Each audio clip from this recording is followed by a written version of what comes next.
So for my presentation, I built an application for this company I work at called Teatop. It's a milk tea company. And so I just wanted to start off with the survey results. So for my survey, I first asked people if they were ever curious, like the ingredient list, because I know a lot of people want to see like the health factors, how much sugar goes in the drink, and like stuff like that. And so around 80 to 90, around 80% said they did. And I also asked if people were ever confused on what they wanted to order, if they needed help ordering. And so about 70% said they were and they needed some help. And so the problem that I have addressed is that a lot of first time and returning customers have a hard time ordering. And people also want to know what goes into the drinks.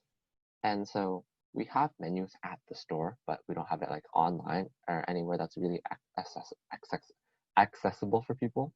And so there's also no way to order ahead for us. And at this time where like we have to like social distance and everything, it'd be really good to decrease human contact.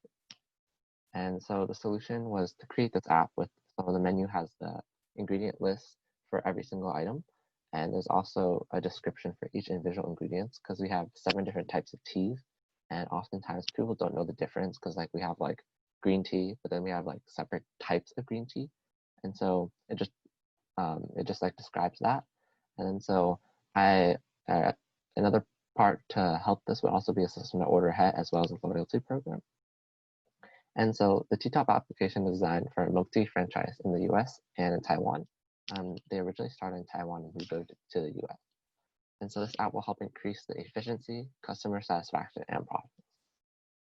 And so my survey goal was to see whether this idea of making the app was valid and to see if like other companies' apps are well received and if people even think these apps are convenient or efficient.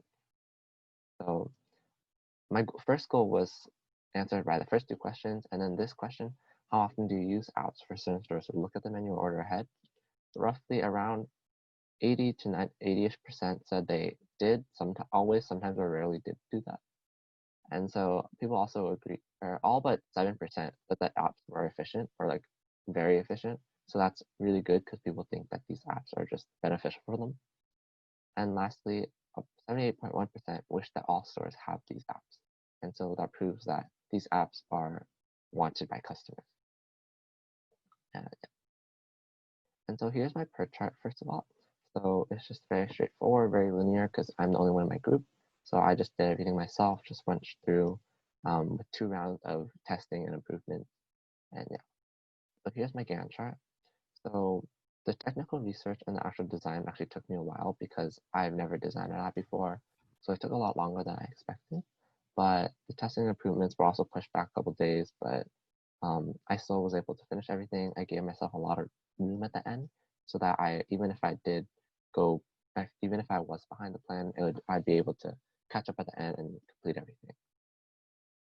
And so here's my purchasing report. Because I just made an app I use Thunkable, which is a website which allows you to build applications for free. So I did not purchase anything. And so some human factors for my project. So because mine's an application, there aren't really physical ones. But then there are more social, emotional, cultural, and cognitive human factors. And first of all, like the overall aesthetic of the application. So I went for like a minimalistic look, just like basic titles, graphics, and descriptions. Because when screens are really cluttered, there's a lot of words, the words are too small, it's really hard for people to read it and navigate. And so the overall aesthetic is really important to make customers satisfied and like make it seem easy to use. And so another thing, because everything's online now, security is a big factor. So like all the apps we have to log in some sort of way. We have emails and Yahoo, all that stuff. And so I designed a login for my app. So you just sign up with your email and a password. It has a basic functions where you can, if you forget your password, you can reset it, and then you can log in after you create an account. And then there's also emails that are sent to the user's email to verify the account. And also, there's also a place for support. So there's going to be a separate page for user feedback, and the company will email you to help figure out the problem. Because whenever you fill out that page, you'll send an email to us. And so another thing was that it might be limited people who understand English well, and our customers, they speak like, because in the Bay Area, there's a lot of people who speak like, there's Chinese, Taiwanese, Japanese, Korean, and then all other languages. And I think that having other pages, like a tool to help translate the pages, or just like making separate pages for each language, would be something that we could develop later on. And so, as I said earlier, simple screen navigation is really important for now, because if people don't know how to get where they want, then they're just gonna not use the app. And so I helped make it simple with just and straightforward with just a limited number of buttons and pages and a back button to go back, which is very common for most apps. So the cognitive human factor was simple language to prevent confusion. Because like say like I'm reading a research paper, like there's a lot of big words that we don't understand. And so we're gonna have to search it up, and it's hard for me to understand something like that. And so I decided to make an app with very simple language. All words are easy to understand, and there's just descriptions that help people understand each type of tea and topic. And so the theory. So some parts of mine were the sign-in screen right here. And so as you see on the left or on the right, the first picture, that's the very first page you're taken to. And so you can create an account. But then if you already have signed in, you can just click on the white words below, and it takes you to the page on the right where you just sign in. And if you do forget your password, you can click on that, and then you type in your email, and an email will be sent to you. And so this is just a very simple sign-in screen. And yeah. And so here are some examples of like what it looks like to get the emails. So I tested out with my email. And so the very first photo on the left is when you first sign up with your email, it sends you a link. And so if you want to log in after that, you have to click on that link in the email, and it'll take you to a separate page, and it'll verify your account. And then after that, for resetting your password, which is on the bottom right, it'll send an email to you. You can just click on that link right there, and it'll take you to a separate site where you can type in a new password. And so another thing that a lot of apps are called a toggle drawer.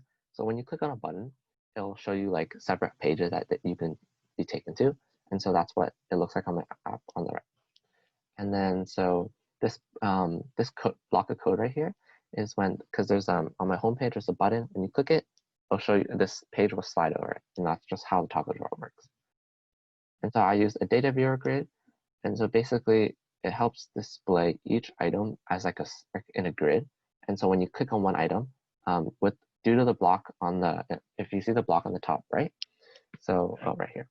So when you click on any of the grids, there's row numbers for each square. And so it'll take you to the behind drinks page, which then grabs the information from the spreadsheet. And so here's what it looks like.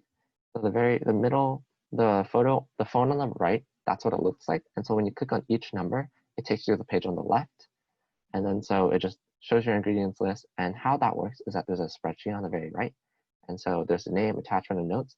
I connected that with my subpage on the left. And so whichever number you click, it'll take that row in the spreadsheet and put it on. Very similarly, there's also the data viewer list, which is basically the same thing, but it's just in a list format. And so I just connected this with a different spreadsheet. And so here's what it looks like. The data viewer list is on the left. And then this is what it looks like. The middle is what it looks like when you're taken to that page. And so it gets that from the spreadsheet. And so the results. So I made a very secure, simple, aesthetic application that increases the customer satisfaction and efficiency in the store. And so here is a link to the video. Can you guys see this? I think it should be fine, but so as you can see here, I have a home page, and after a couple seconds, it'll take you to the sign-in page. And so I already made an account, so I just logged in myself.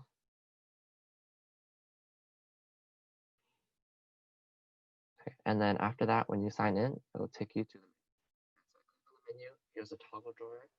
And so I just clicked on the drinks page. And yeah. And so when you click on an item, it'll load. It'll take you to the ingredients list. And then I also created a back button. And so I'm going to do the same thing with the description. So here's the list. You can just scroll, see all the teas and toppings. And it'll take you to another page with just a short description. And then lastly, I created a short about us page here. It just tells a symbol about like why we founded the company and stuff like that. And so that's what I have so far. And Okay, and then so my conclusion, the app itself is ready for release, but improvement can still be made. I was working on the mobile order system, but with the website I use, there's a lot of limitations. And so there's things I have to like purchase and stuff like that. And you'd have to like talk to some people with the app. So I decided not to do that for now. And that I can, if I wanted to fix this, I could just maybe go into another platform to redesign it. Um, and then so our menu actually has over 60 drinks. I included the first 10 for now. And there's gotta be a lot more like adjusting of the pages if I wanted to create all 60. And after the app's release, people, after getting reviews and stuff, I was thinking about making an FAQ page, which is just very helpful in general. And thank you for listening.